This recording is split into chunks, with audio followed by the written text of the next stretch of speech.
Nice read over there.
All right, wonderful. We got the timer finished. Thanks for joining, everyone. My name is William, your XD.com AMA host for tonight. So for those who don't know, XD.com is a cryptocurrency exchange registered in the Seychelles and has been operating since 2018, empowering millions with secure and intuitive trading experiences. Also offering diverse range of trading pairs, innovative features, including crypto futures and the prediction markets. So today I'll be speaking with Mauricio Zolliker, ecosystem growth lead of Crest Network. Thank you very much for making time tonight. Could you kindly introduce yourself? Yeah, first of all, nice intro, and thank you so much for having me on. Yeah, Mauricio Zolliker, ecosystem growth lead at both Peak and Crest Network, responsible for business development, growth, and onboarding new projects onto the blockchain. Yeah, wonderful. Absolutely. So I'm really excited to get to know more about Crest Network. I got a few questions of my own. After that, I'm going to open up the floor so the audience can ask their own questions. And we'll get to that after I'm done with mine on my end. So let's get started. So my very first question, I'm assuming some of the viewers might not be aware of what Crest Network is. So could you kindly tell us about the Crest Network itself and what's its relationship to Peak Network, and what does it make? How does it make it special as a blockchain? Yeah, absolutely. So Peak Network is a specialized layer one blockchain for decentralized physical infrastructure networks, also known as Deepens. And I guess I'll start with the mission. Peak's mission is to build a decentralized and democratic machine economy owned by the people and the machines that use it. And Crest is Peak's sister chain. It's a live production grade testing ground where builders and the entire ecosystem can test their real applications, real life applications and hardware before deploying. With actual, whether it's Tesla electric vehicle charger, the real expensive hardware. This is basically where builders go to test. Yeah. Wonderful, absolutely. And is that specifically built in a specific like blockchain ecosystem, or is it like a standalone blockchain itself? Yeah, we're in the Xt Ama ecosystem, so we're parachains. Crest is the canary network on Kusama, and Peak will be on Polkadot. So yeah, we outsource security, but we have a big emphasis on interoperability and really being able to deploy and have DApps from other networks also enabled to build on both of our networks. Yeah, I think a lot of people are familiar with that the doc ecosystem. So definitely that definitely provides a lot of background information on exactly how the Crest network would be able to be builded in that specific network. Great. Let's move on. So I understand that it's like Crest is like described as a simulation network. I think like you're kind of went in a little bit about this in the first question, but like, could you kind of explain a little bit more about like how, I'm not too sure if like the audience is more familiar with like Deepins and how that specifically works regarding to like testing. Could you kind of explain how that is related to the Crest network and how the economy of things works involved with the Crest network? Yeah, for sure. Deepin is quite a new term. It's been coined at the beginning of this year. It's basically it stands for decentralized physical infrastructure networks. Deepins are projects that use token incentives to crowdsource real-world infrastructure. You can think of projects like Helium, for example, which is one of the most one of the first Deepins out there. So that's, yeah, people might know them, and they've now deployed a 5G network. And this allows these infrastructure networks to scale, right? Because they're run by the community, owned by the community, and people earn from real devices providing real goods and services. For example, an example of a Deepin could be one that's running on Crest and will be running on Peak is eLoop, which have tokenized 100 Teslas. Essentially, people crowdfund these fleets of devices. A Tesla is one example, and then they split the revenue as these cars provide rides across Vienna, for example. They're in Vienna, so this is one example. But you could just think of how much faster this would scale than if it's just one startup or one company having to pay for this fleet to expand. Here, anybody can come in and invest in these networks, and then you can really get a really wide network effect. And it's not just enterprises and big companies that have the ability to really participate in this machine economy, and that's what we mean by the economy of things. And yeah, what I mean by Crest and simulation is this is where you test.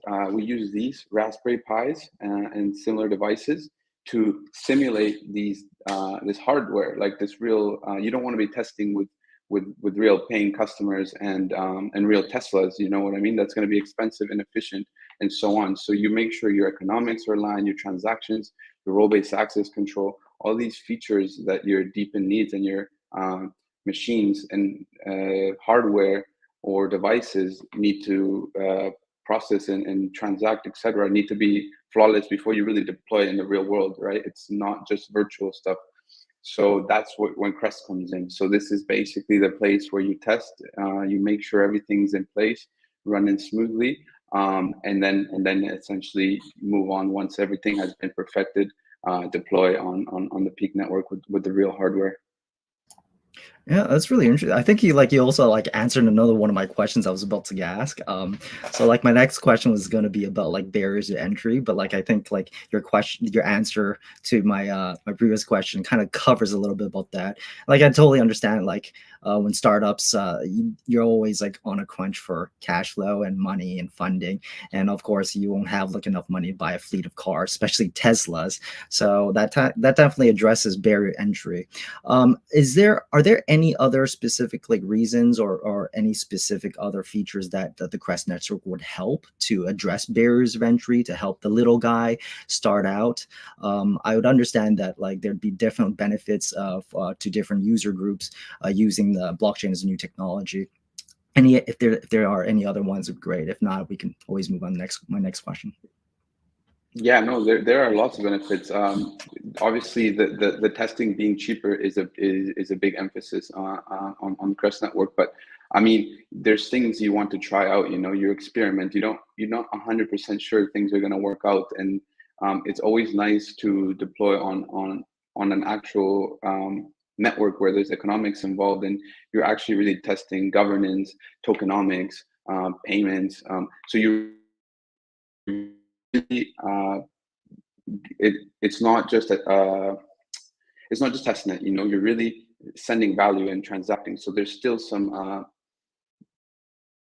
value being transferred from one person to another and one application to the other. So there's real world implementations and applications, and then this just really basically enables you to figure out if everything's going to work before you deploy on Peak. So it's essentially allowing you, giving you a better shot at success by testing all this with real world value and so on. And I think role-based access control is a really important factor as well. Like if something goes wrong in a real network, and for example on Peak, and the payment doesn't transact at the right time, then things could go wrong in the entire DApp, you know. But if that's been all tested and sorted out on the production network first, then you're not really running risks of real world harm with real people and machines. So it's also a safety thing.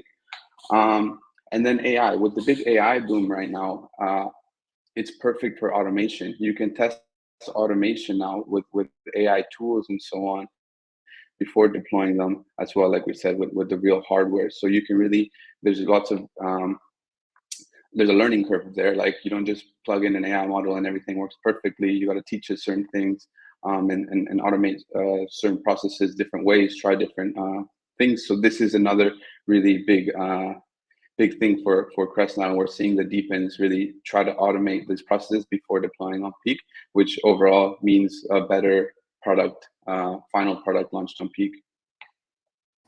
Yeah, I think you made quite a few good points, especially when it comes to like the security aspect of testing. I think a lot of money always goes into testing, and if you have to get things right before you actually deploy, or else you actually put a lot of real life assets at risk. So that's definitely good to know. All right, great. Let's move on. My next question is about like the Crest token. So everyone's always interested about like how cryptocurrency plays a role in their specific blockchain or Web3 project. So how does the Crest token play in a role in your specific project and blockchain's features and purpose? Like I understand like it would be able to support a specific ideal environment for that specific socioeconomic experimentation, but to put in simple terms, like how would that Crest token play a role in your specific project? How would that be how would be used in the whole process for your project's success?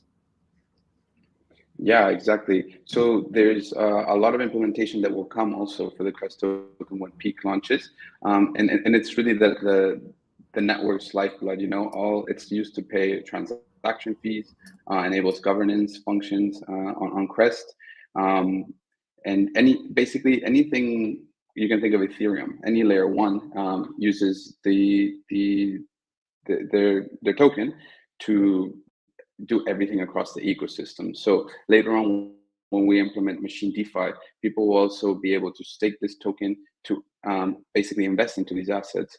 So the use case for the token will grow as more machines deploy and so on. And as well, holding Crest tokens enables you for a Peak airdrop. So it's basically powering the entire blockchain. It will be used in our machine DeFi, and and it gives you exposure to the Peak token before.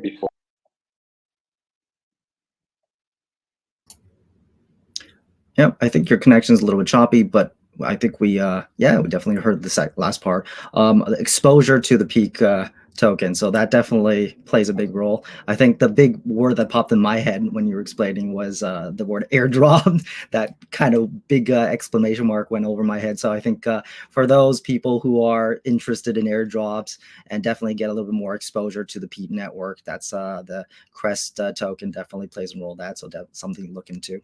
Wonderful. That's great. Let's move on. I was doing a little bit digging around your website. I was trying to like just learn more about the Peak network a little bit while ago, and I came across how like the Peak network was actually trying to promote like multi-chains.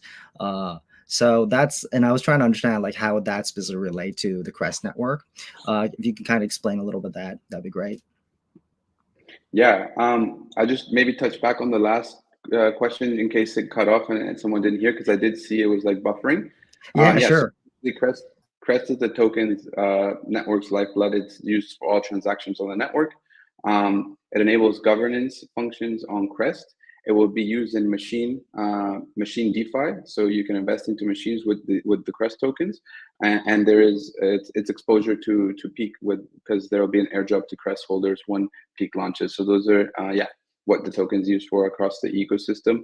And as machine DeFi grows and more machines join Peak and Crest Network, then the use case and utility and demand for the token will grow. Yeah, and now I'll dive into the multi-chain vision. Yeah, definitely a very good question, and I think it's on top of everybody's minds at the moment, since it's not really realistic to assume everybody's going to be building on the same blockchain.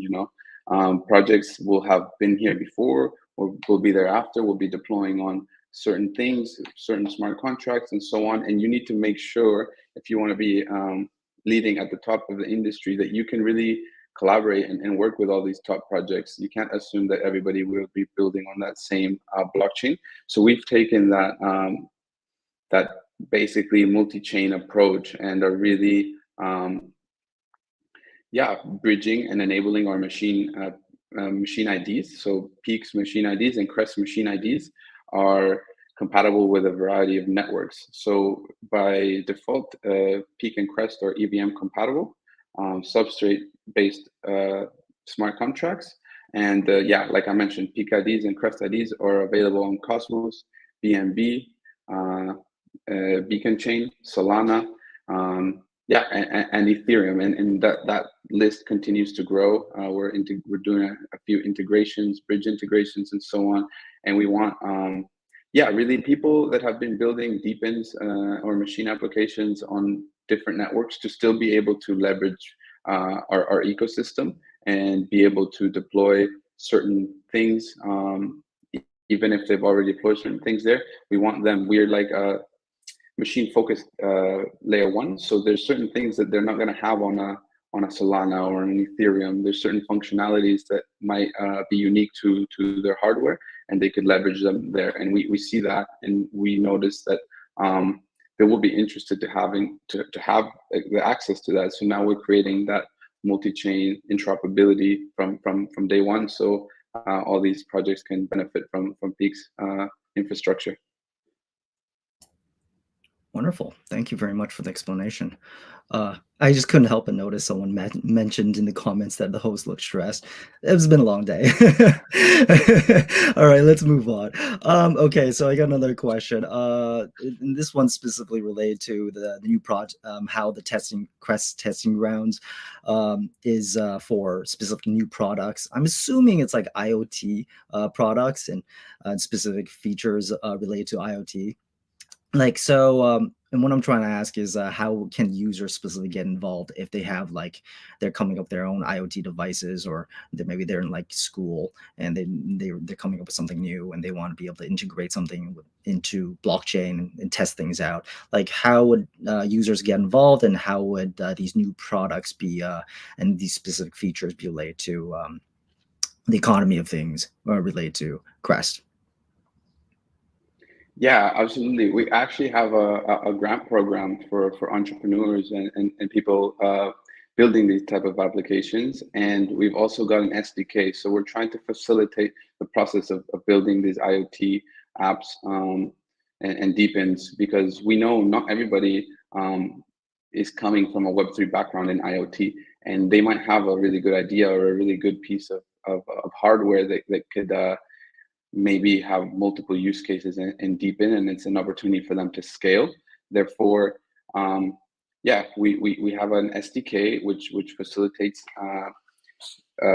building, and this is being expanded on. So as projects come in and build, they give us requirements, and we see the features in need or the things that they struggle with, and we're essentially trying to get it to the point where somebody, an IoT company from Web 2, can come and deploy an application without really needing to have a blockchain experience, and that's the end goal of this SDK, and we're getting there. It's adding new features as Deepends come and people and companies request it, and that's going really well. I think the feedback loop is great, and it comes with time, right? As people build and deploy different things, these different use cases and different features get added to the SDK, and essentially making it easier and easier every day to build. And then alongside, we have our grant program, which is a bit more than a grant program. We also really work hand in hand with the projects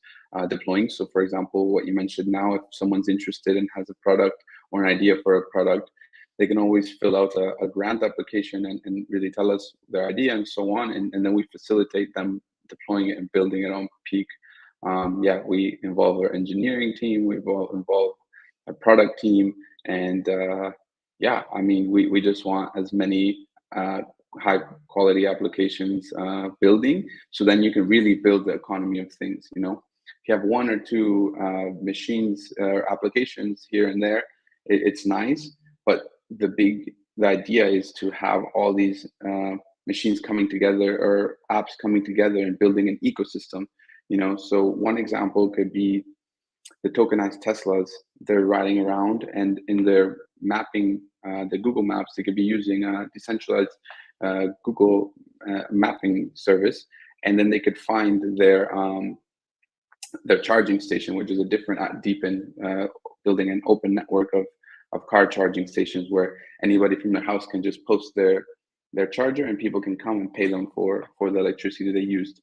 So then these Deepends are collaborating within one another, and then you're building an entire ecosystem, and everybody's earning while they're doing that. So that is the idea behind the economy of things, and really allowing your everyday people to earn from these machines that are coming, automating jobs and taking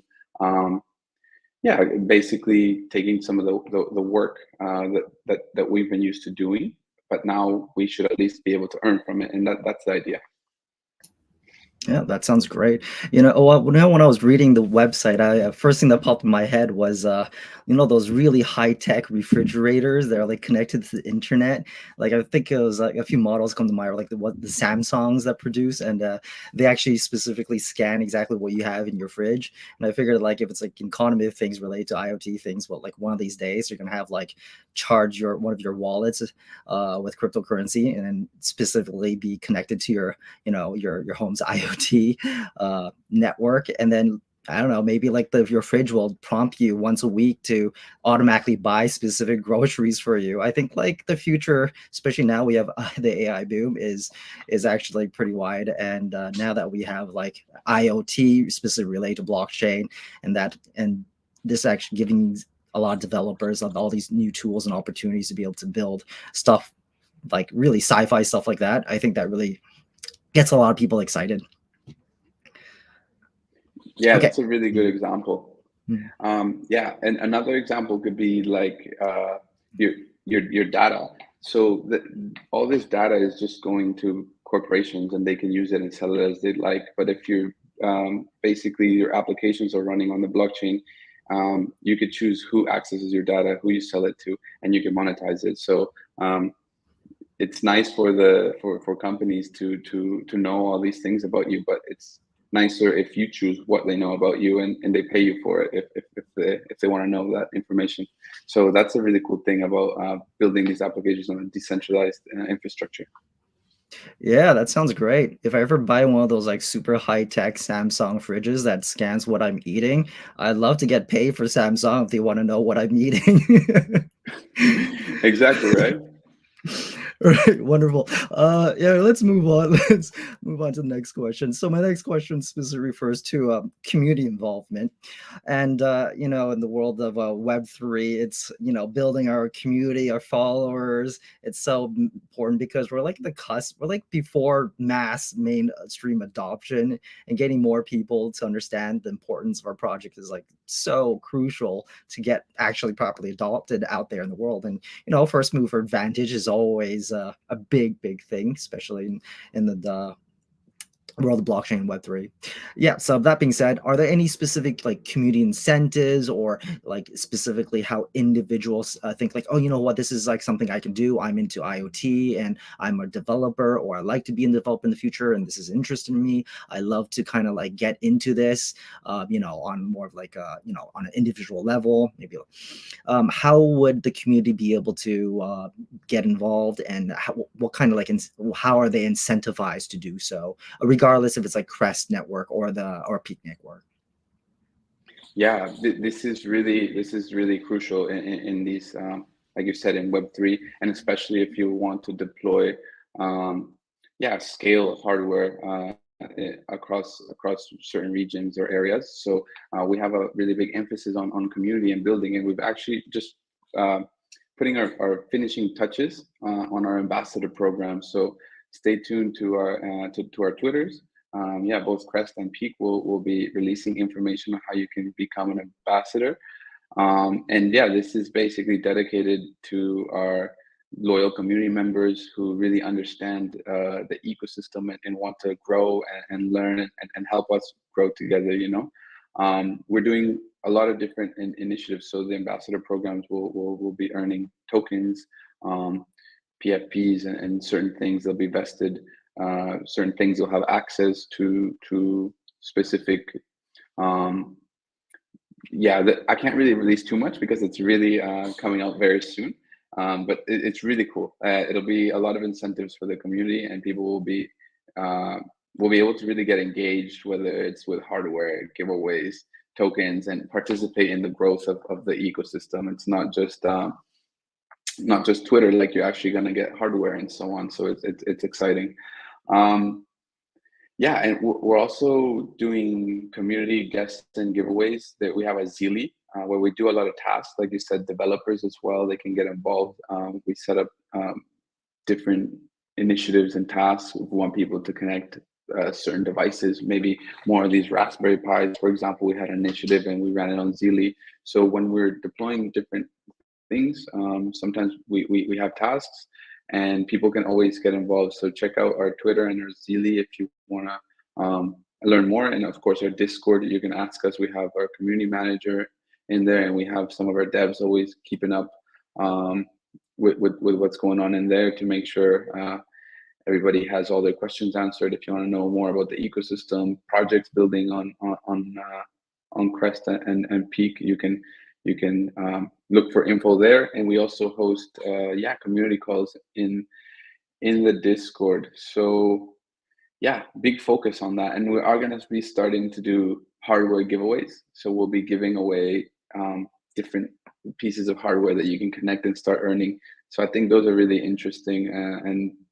and fun, you know, because you're getting something that you could set up in your own house and and start earning from passive income from providing a real good and service.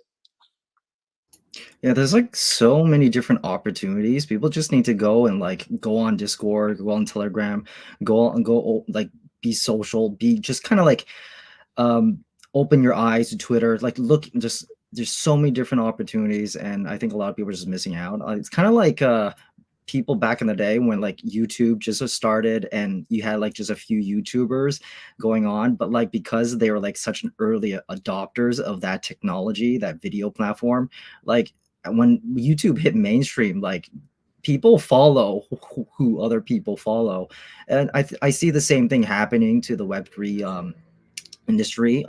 When you actually get involved in a specific community, or is even as like an ambassador, and you're putting yourself out there doing what you believe in, people believe people follow what other people follow when mainstream hits. And there's so many, and like this literally can become like your job, right? So I think other than like thinking about like work itself, like, and you also mentioned passive income, right? Just like running a node or earning certain rewards. I think that really plays a big role, especially like for people who don't live in perhaps in a first world country. Like passive income like can feed lots of people's mouths depending on where you reside. So I think all these opportunities, people just need to like tap into it, especially like the younger generation, because you don't really expect people in like the late 40s to really open up like Discord and try to get to understand how this works, right?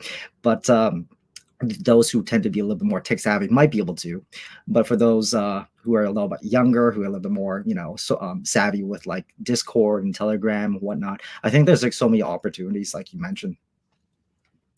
Yeah, that's a good point. I think there's a really good opportunity to really for Deepend, for these type of applications to scale in these developing countries, like you mentioned, because it does give a lot of opportunity to people. And for example, setting up a hotspot and earning for providing 5G connectivity. If you set up a big enough network, people could get 5G connectivity at a lower rate that they would with their mobile phone provider. So it's a win-win for everybody. Instead of the enterprises earning, you're earning, and then you're also getting cheaper data. If there's infrastructure, there's a lack of infrastructure in certain areas. For example, with Africa, if they don't have certain uh, connectivity, whether it's Wi-Fi or yeah, 5G, could be anything. People can invest from different parts of the world and set that infrastructure up. And those towns, villages, and so on can then have connectivity, and people will be earning from that. Yeah, from all over the world. So that's when you can really see the potential or the power of community owned and community uh, operated networks. And I think that, yeah, I'm hoping LATAM, Latin America, Africa, Southeast Asia, I think those are really places where Deepin is gonna strive, and we're really excited to build. Yeah. Yeah, wonderful. Absolutely. I think Africa is a very big, definitely big opportunity over there. There's a lot of people just don't realize it because from first world countries, right? And we have all these different fintech companies over here, and like so they don't see blockchain being played such a big role. I'm specifically Yeah. in the East Asia, so things tend to be a little bit slower in Web3 adoption here compared to like say Europe. So that's something we can definitely keep our eyes out for all this new. Yeah, and Latin America tends to they're more open to crypto because of the devaluing of the currencies. If you see Argentina, Venezuela, and so on, so they're actually looking at it as an opportunity. It's their government is not providing a currency that they can rely on, so they're more option to adopt and look at all these new options and opportunities. And I think that's why, yeah, these certain regions will really capitalize on the growth, and then they'll benefit from all these things that we're building in Web3. Yeah, absolutely, for sure. I mean, I think it was like last year where like every month I think I read an article about some kind of bank run in like Argentina or Lebanon or something, and people can't get access to their funds. The bank is just so horrible. And here we are sitting down with our hardware wallets or our software wallets and hodling our cryptocurrencies and just being able to access our own funds without permission. It's such so important. It definitely plays a big role in everyone's lives in the future. Okay, great. I got one more question. Seems like we've been just powering through this, but that's fine. We'll open up the floor to all the questions from the audience later. That being said, my last questions are related about just technical innovation itself. I'm not too sure like how much you can disclose on in terms of like specific like projects that you're partnering with or projects that are using the Crest Network. If you can, that's fine. But like, is there any specific examples that you can tell us about and how they're using the Crest Network for real world innovation? Yeah, for sure. No, I can disclose quite a bit. We have a really fast growing system, and there's a lot of projects building and deploying every day. So I've already mentioned eLoop, which is the Web3 Tesla car sharing service that's already live in Vienna with 100 tokenized vehicles. Then there's an application called Natix, which is a Deepend that turns mobile phones into smart cameras and assesses road traffic and does mapping. So basically, you set your phone up on like a web dashboard, like a road dashboard. So you set it, and it's looking at the street view while you're driving, and it's collecting all the data. And this could be sold and monetized for to IoT companies and so on. So that's another Deepend that's building. Silencio is another project leveraging phones to collect sound pollution data. So companies like Airbnb might be interested in that, or hotels to know how loud, maybe restaurants for the Google reviews and so on. If you want to go on a date, you can kind of see the sound level around that neighborhood. Or basically, if you want a relaxing vacation, you can know, oh no, this neighborhood's very loud and so on. So you can participate in gathering that data just by connecting your phone, downloading an app, and it's essentially giving information to Silencio, and they can monetize that data, and then you earn from providing that, and it's all can be done from your phone. So there's very low entry barrier. You know, there's really nothing. Everybody has a mobile phone, so as long as you got that, you can already participate in these two Deepends that I just mentioned. Then there's Ycrypt, which is an African-based connectivity network, which is doing what we just mentioned, internet access to in remote and undermined areas, so people can invest in hardware and deploy it in networks, and then you basically get paid for the connectivity. So the connectivity is free, but then people run ads. So if you're connected to that Wi-Fi, maybe they'll run an ad, and then you are getting paid for the ads that are running, and the person has internet. So everybody's earning. A lot of really cool use cases. These are all Deepens being tested right now on Crest, and we'll be deploying on Peak. Another one is 2Blocks, which is AI-powered cameras as well, which does mapping similar to Natix. Yeah, so essentially, this data that you're gathering from the roads can be used from different companies. For example, Teslas can know can use it to further autonomous driving and so on. So if you gather these big data sets by the community, if everybody's got a mobile phone, and let's say you're in, let's do an example in like an island, so it's easier. You're in Ibiza. If you get like 50 drivers to 100 drivers driving around for 5 to 6 months, you're gonna have a whole lot of data on the roads. And then this could be used for people to automate for autonomous drivers. People could purchase that data, and then it could help the vehicles and so on. So this is valuable, yeah, data, and you're earning. So everybody is earning at the end of the day. And yeah, those are some of the exciting projects, but there's a lot more, and there's really a lot in the pipeline. So if you're interested in what we're building, yeah, stay tuned to Twitter, because the November is going to be action packed. We got a lot of announcements of new projects coming to build on Peak.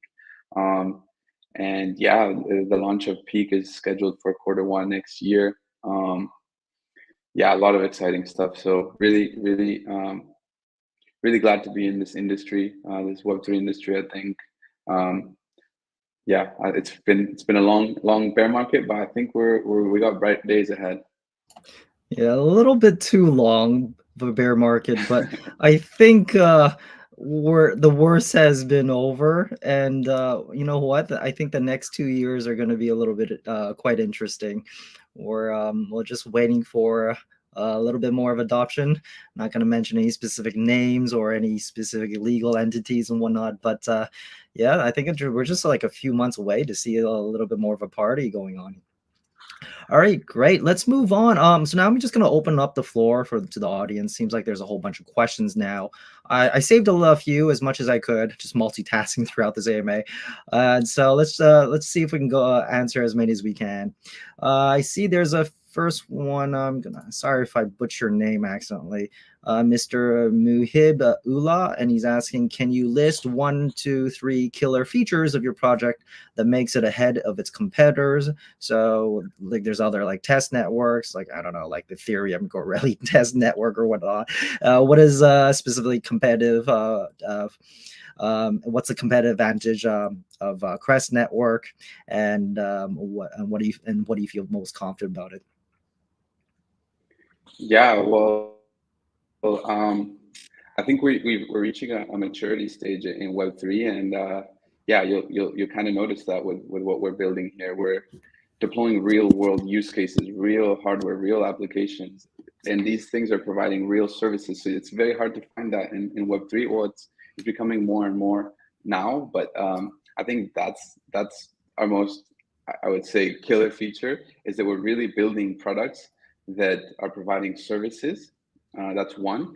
We're empowering everyday people instead of enterprises. So we're allowing people to participate in the machine economy rather than have to be a part of a big company or yeah, be a VC, or like everyday people do not have the chance to really own fleets of hardware. And three is timing. I mean, we see AI taking off and robotics and everything that's going on in tech, and automation, like job automation, is coming and it's clear.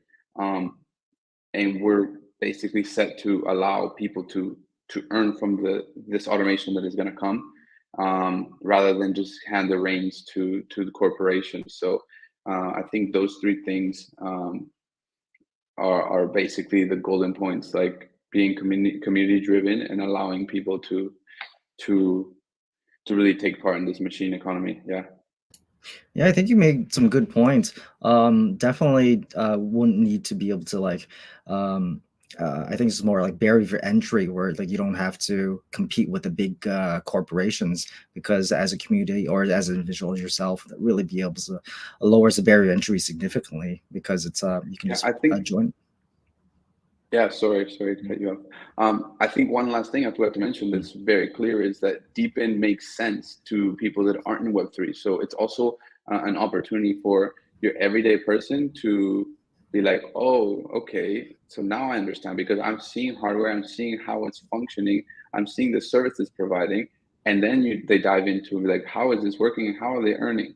And then it's like it's a gateway to crypto from people that aren't in crypto. So that's another really big point that I forgot to mention, but reminded me with your last comment. Yeah, and so it's like it's not like just only software, but it's actually hardware based, specifically linked to blockchain technology. I think you have a really good point, especially people who like they're more used to, I don't know, maybe like fiat currency is a good example. Like you can actually touch it, you can see it, but digital cryptocurrencies you aren't able to. So I think that makes like a big difference for those people who are so used to seeing and believing. Yeah, it's also hard to explain to, for example, my mother. Be like, hey, mom, you stake this token, you let them borrow in DeFi, and then you earn this amount, and then you're gonna have more tomorrow, and then in a month you have even more. That's very hard for them to grasp. It's like, how is this going on? But if they see, hey, you set up this router which gives connectivity, and people can use it, and then people pay you to use it, and then you're earning. It makes a lot more sense. Really, anybody can grasp the idea. So I think just grasping what is going on, it becomes more tangible. And yeah. Yeah, definitely, for sure. All right, great. Let's see. We got a whole bunch of other questions. Let's move on to the next one. We have Mr. Mohammed Sagor, and he's asking, are you a global project or a local project? At present, which market are you focused on, or is it focused on building and growing to gain customers, users, and partners? I think like his second part of this question is really interesting, because like certain projects, like say like, I don't know, a Web3 GameFi or a game, and they specifically target specific parts of the world because their game is catered to a specific crowd who plays PvP or whatnot. Are you guys specifically focusing on certain parts of the world, specific industries, any specific users or partners? Mm-hmm.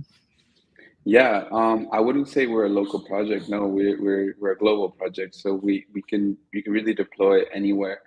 We actually have machine IDs from these from some of these Deepens that I mentioned. For example, Natix, the camera on the car dashboard, or Silencio, which is doing the noise pollution tracking. And there's been sensors, like we basically have sensors all over the world. There's only about 10 to 12 countries missing from peak devices. So there's really hardware being deployed everywhere. So it really is a global project. And when it comes to marketing, we're founded in Berlin, so we're Berlin based, but it does not really limit us in any way to Europe, because we see the potential in like we said, the developing countries.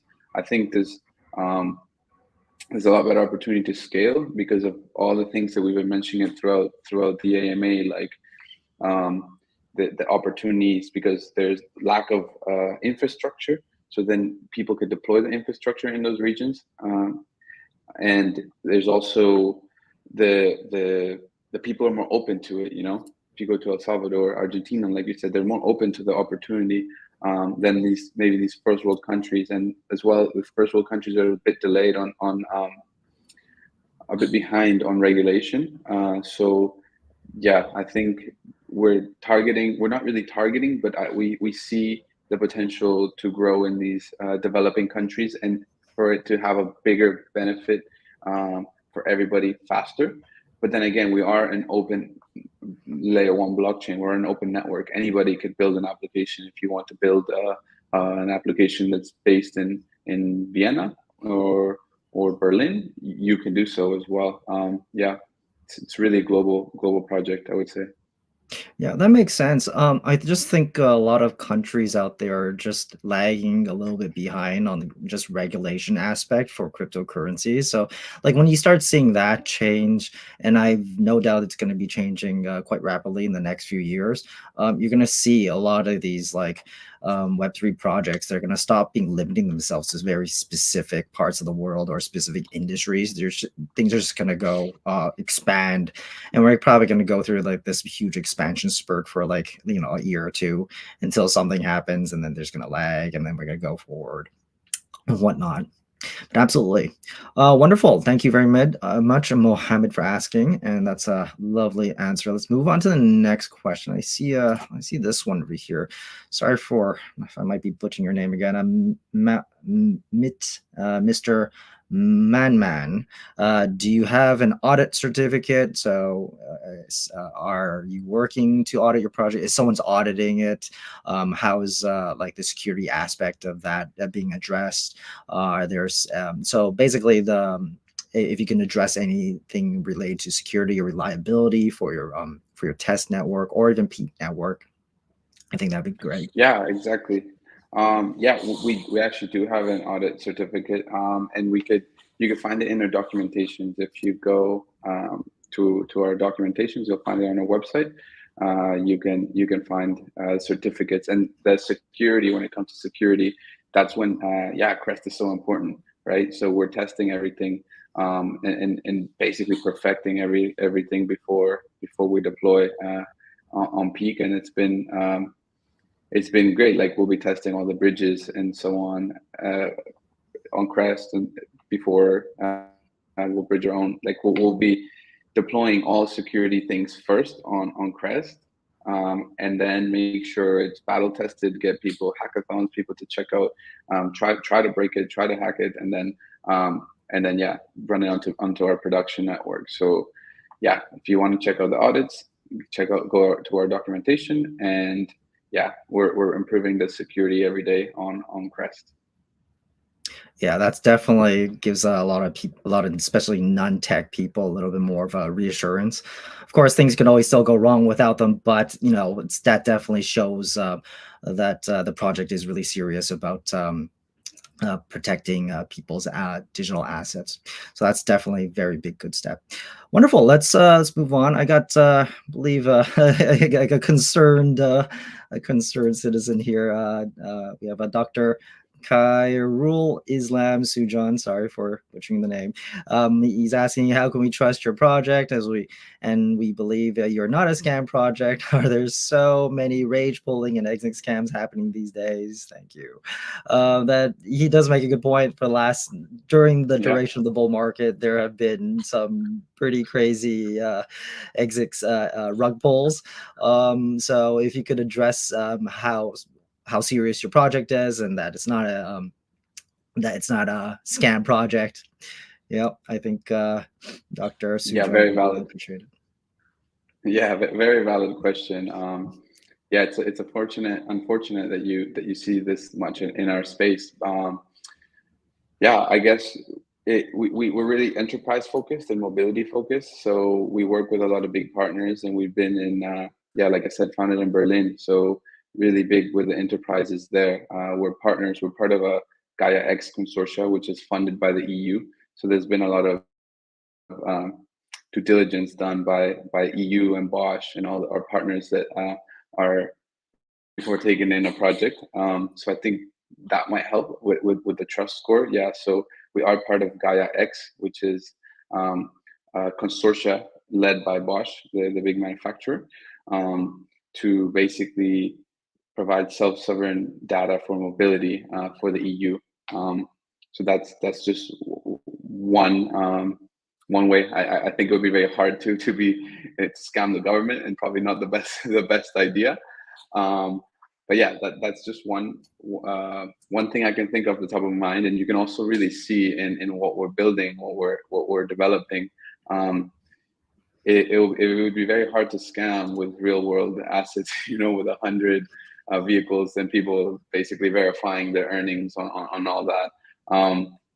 I mean, yeah, it's a good question. I think you could really look at what we're building and check out our partners, the consortia that we're part of, and our overall mission and vision and the products that we deploy. And I think soon you'll be able to realize that that we're building something legitimate, and we're not here to for a quick buck or nothing. I think we're building something to really improve society as a whole. I think Dr. Sujan might have watched the same YouTube. There's this huge documentary on YouTube like a few weeks ago about OneCoin, the huge Ponzi scheme that happened a few years ago. And after watching that for the next few days, you get a little skeptical after seeing like one whole long hour documentary of a huge cryptocurrency scheme. And I think the person's still on the run or something. So totally understandable that people still see cryptocurrencies as a scam. And yes, there are. So definitely do your homework.